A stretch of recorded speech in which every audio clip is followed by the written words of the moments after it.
दोस्तों, आज आप सभी के लिए योगी आदित्यनाथ के शहर यानी उत्तर प्रदेश से एक हिंदू लड़की का एक बड़ा ही अजीबोगरीब वाक़या लेकर आया हूं, अल्लाह की कुदरत के करिश्मे के हवाले से, जिसे सुनने के बाद यकीनन आपके रोंगटे खड़े हो जाएंगे। दोस्तों, इसीलिए वीडियो को ज़रूर आखिर तक देखिएगा और वीडियो पसंद आती है तो वीडियो को ज़रूर लाइक कीजिएगा।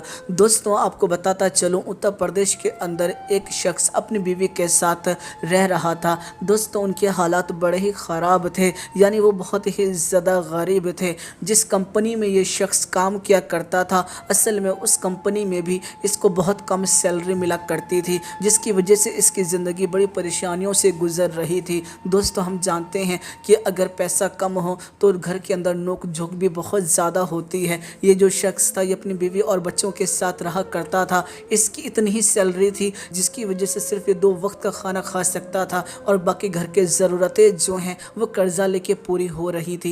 लेकिन आखिर इंसान कब तक कर्जा लेगा और आखिर कब तक कोई किसी को कर्जा देगा। ऐसे में दोस्तों, आपको बता दूं, इनके हालात और ख़राब होने लगे। सैलरी जो थी वो बढ़ने का नाम नहीं ले रही थी और वहीं दूसरी जानिब महंगाई जो थी वो ज़ोर पर थी। ऐसे में लोगों ने कर्जा देने से भी इनकार करना शुरू कर दिया। दोस्तों, बीवी हमेशा अपने शौहर से कहती कि अपने बॉस से जाकर बात कीजिए कि वो आपकी सैलरी को बढ़ा दें, वरना इस तरह से तो हम बड़ी परेशानी में आ जाएंगे। दोस्तों, शौहर हमेशा कहता कि मैंने कई मर्तबा बात की है, लेकिन बात दरअसल ये है कि हमारे ऑफिस में ख़ुद काम नहीं है और बहुत सारे वर्करों को तो वैसे ही निकाल दिया गया है। अगर मैं ज़िद करूँगा सैलरी बढ़ाने के लिए तो ऐसे वक्त में हो सकता है कि बॉस मुझे भी निकाल दे, और इस महंगाई वाले दौर में तो जॉब मिलना भी बहुत मुश्किल हो रहा है। दोस्तों, बीवी समझाती कि अगर आपको वहाँ सैलरी नहीं बढ़ाते तो ऐसे वक्त में आप किसी और जगह जाके जॉब तलाश कीजिए। लेकिन ये शख्स हमेशा कहता कि मैंने कई जगह पर ट्राई किया है, लेकिन मुझे कोई जॉब मिलती ही नहीं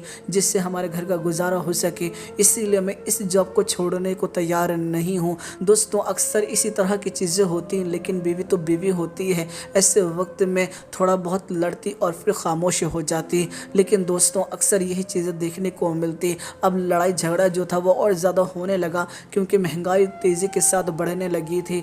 ऐसे में बीवी ने कहा कि अगर आप अपने बॉस से बात नहीं करते तो इस वक्त में कहीं ना कहीं बहुत परेशानी में आ जाएंगे हम। ऐसे में दोस्तों, ये जो शख्स था, ये बात को समझते हुए ऑफिस गया और वहाँ जाकर अपने बॉस से बात करने लगा और कहने लगा कि हमारे हालत बड़े नाजुक बने हुए हैं, बहुत कर्जा हो चुका है, ऐसे वक्त में आप मेरी सैलरी को बढ़ा दें तो मेहरबानी होगी। लेकिन दोस्तों, बॉस ने जैसे ही इन बातों को सुना, कहने लगा कि तुम्हें काम करना है तो करो, वरना यहाँ से जाओ। बहुत से लोगों को वैसे ही निकाल दिया है, तुम्हें निकाल दूंगा तो भी कोई फ़र्क नहीं पड़ने वाला। ऐसे में दोस्तों, ये शख्स जो था, ये मायूसी के साथ अपने घर की तरफ लौट आया और अपनी बीवी से कहने लगा कि मैंने बॉस से बात की, लेकिन वो सैलरी बढ़ाने को तैयार नहीं, इसीलिए जितना है उसी में हमें सब्र करना होगा। दोस्तों, कहीं ना कहीं बीवी जो थी वो मायूस हो गई, लेकिन दोस्तों करती क्या। ऐसे वक्त में घर में जो बचा कुचा खाना था उसने बनाया और अपने शौहर के सामने ला के रखा। अभी दोस्तों ला के खाना रखा ही था कि तभी अचानक दरवाजे के ऊपर खटखट की आवाज़ आने लगी। दोस्तों, फ़ौरन ही ये शख्स जो था वो दरवाज़ा खोलने के लिए पहुंचा और दरवाज़ा खोलते ही देखता है कि सामने एक हिंदू लड़की खड़ी हुई थी, जो कि बहुत ही ज़्यादा लाचार महसूस हो रही थी, बहुत ही ज़्यादा गरीब मालूम दे रही थी। ऐसे में वो जो हिंदू लड़की थी वो कहने लगी कि मैं इस पूरे मोहल्ले में घूमी हूँ, हर जगह मैंने खाना मांगा, पैसा मांगा, लेकिन किसी ने ना दिया। मेरे बच्चे 2 दिन से भूखे हैं, अगर आपने भी मदद ना की तो कहीं ना कहीं मेरे बच्चे जान से हाथ धो बैठेंगे। ऐसे में ये जो गरीब शख्स था, ये भी कहने लगा कि तुम्हारे हालात और हमारे हालात में ज़्यादा फ़र्क नहीं है, बस ये है कि मैं किसी के घर पे जाके हाथ नहीं फैलाता और तुम्हें यहाँ तक आने की ज़रूरत पेश आ गई। बहरहाल तुम्हें ज़्यादा परेशान होने की ज़रूरत नहीं है, मेरे घर में जो कुछ भी बना हुआ है वो मैं तुम्हें ज़रूर दूंगा। और यही बात कहते हुए ये अपनी बीवी के पास पहुंचा और सारा जाके वाक़या सुनाने लगा। ऐसे वक्त दोस्तों, जब बीवी ने इन बातों को सुना तो वो गुस्से में आ गई और कहने लगी, वैसे ही हमारे घर में खाना बहुत कम है, बड़ी मुश्किलों से हमारा पेट भरेगा और तुम ये सारा खाना जो है वो उस लड़की को देने के लिए जा रहे हो जिसे तुम जानते तक नहीं। ऐसे वक्त में ये जो शख्स था वो कहने लगा कि दरअसल गरीब की मदद करना एक बहुत बड़ी नेकी है और हम अगर उसकी मदद करेंगे तो अल्लाह हमारी मदद करेगा।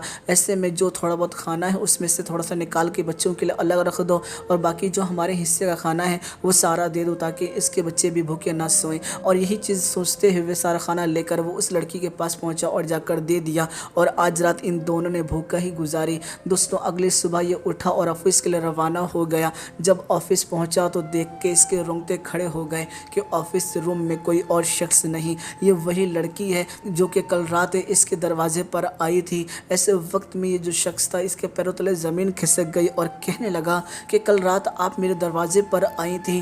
ایسے وقت میں وہ کہنے لگی ہاں یہ بات سچ ہے، کل رات میں تمہارے دروازے پر آئی تھی۔ دراصل بات یہ ہے کہ اس کمپنی کو ہم نے ایک شخص کے ہاتھ میں دیا تھا لیکن وہ اس کمپنی کو ڈبانے میں لگ گیا تھا اور ایسے میں کمپنی کو بہت نقصان بھی ہوا ہے، اسی لیے ہم نے اس کو اب نکال دیا ہے اور میں ہی اس کمپنی کی اصلی باس ہوں، اسی لیے آج سے میں ہی اس کو سنبھالوں گی۔ دراصل کل میں اسی چیز کو آزمانے کے لیے کہ ہماری کمپنی کے اندر کون کون ایماندار ہے، اسی چیز کو آزمانے کے لیے میں تمام ورکروں کے پاس بھیس بدل کر گئی تھی، ان سے مدد مانگنے کے لیے میں دیکھنا چاہتی تھی کہ ان کی نیت کیسی ہے، ان کا سوبھاؤ کیسا ہے، وہ غریبوں کی مدد کرتے ہیں یا نہیں، یا پھر ہر حال میں خوش رہتے ہیں یا نہیں۔ اور ایسے وقت میں تمام لوگوں کے پاس گئی لیکن تمام لوگوں نے مجھے منع کر دیا کھانا دینے سے۔ ایسے وقت میں جس وقت میں تمہارے پاس پہنچی تو یقیناً تم نے اپنے حصے کا کھانا جو ہے میرے بچوں کے لیے دے دیا اور اس بات سے میں بہت زیادہ خوش ہوئی کہ تمہارے حالات خراب تھے لیکن پھر بھی تم نے لوگوں کی مدد کرنی چاہی، اسی لیے آج سے میں تمہیں ایک بڑی پوسٹ دے رہی ہوں، یعنی اس کمپنی کا میں تمہیں مینیجر بنا رہی ہوں، ساتھ ہی ساتھ میں تمہاری سیلری کو بھی ڈبل کر دے رہی ہوں۔ اس کے علاوہ میں نے ایک لفافہ تمہارے لیے اسپیشل رکھا ہے، کل رات سے میں بہت زیادہ خوش تھی تمہارے سے، اسی لیے میں نے اس لفافے میں کچھ پیسے رکھے ہیں، جا کے تم اپنے گھر کے حالات کو اس سے بہتر کر لو۔ یہ جو شخص تھا یہ بہت زیادہ خوش تھا، فوراً ہی لفافہ لے کر اپنی بیوی کے پاس پہنچا اور جا کر کہنے لگا دیکھو کہ کل ہم نے ایک غریب سمجھ کر کے ایک عورت کی مدد کی تھی اور اللہ اتنا خوش ہوا کہ اللہ نے ہمیں اتنی بڑی نعمت عطا کر دی، اور یقیناً ہمیں اسی لیے غریبوں کی مدد کرنی چاہیے اور بنا کسی ارادے کے ساتھ، تو اللہ بڑا عطا کرتا ہے اور یقیناً یہ قدرت کا ایک کرشمہ ہی ہے کہ ہمارے حالات اتنے خراب تھے لیکن اب میری سیلری بھی ڈبل ہو گئی ہے اور ساتھ ہی ساتھ مجھے مینیجر بنا دیا گیا ہے اور پیسے بھی ہمیں بہت سارے دیے گئے ہیں جس سے ہمارے حالات بہتر ہو جائیں گے۔ تو دوستوں کل ملا کر یہ واقعہ جو تھا وہ میں نے آپ کو عبرت کے طور پر سنایا ہے، آپ کو کیسا لگا اپنی رائے ہمیں ضرور کمنٹ کر کے بتائیے گا اور اس ویڈیو کو لائک کر کے زیادہ سے زیادہ شیئر کر دیجیے گا۔ دوستوں میں پھر ملاقات کروں گا آپ لوگوں سے ایک نئی ویڈیو میں، جب تک کے لیے اجازت چاہتا ہوں، اللہ حافظ۔ فانوس بن کے جس کی حفاظت ہوا کرے، فانوس بن کے جس کی حفاظت ہوا کرے، وہ شمع کیا بجھے جسے روشن خدا کرے۔